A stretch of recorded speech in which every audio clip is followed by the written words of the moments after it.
6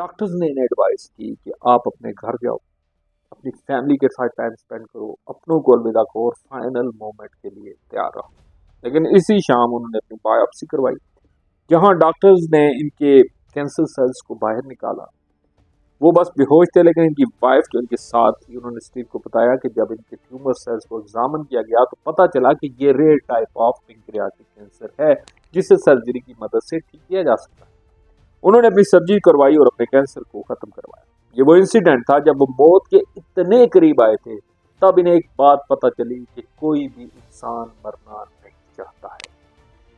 death वो destination है जो हम सब के लिए सेम है, और कोई जाने कुछ भी कर ले, कोई भी इसके लिए रेडी नहीं हो सकता। आपका टाइम इस दुनिया में लिमिटेड है, एक ना एक दिन ये भी खत्म होना है।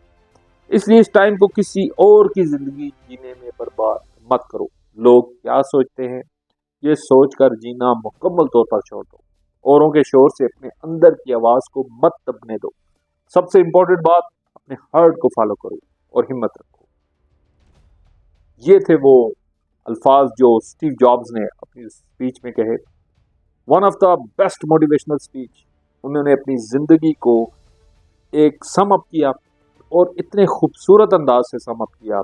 और अगर इस स्पीच को हम गौर से 2, 3, 4 दफ़ा सुने तो हमें अपनी ज़िंदगी में एक बहुत बड़ा इसमें एक लेक्चर मिलता है, एक बहुत बड़ी नसीहत मिलती है। Thank you so much for patience listening. Thank you.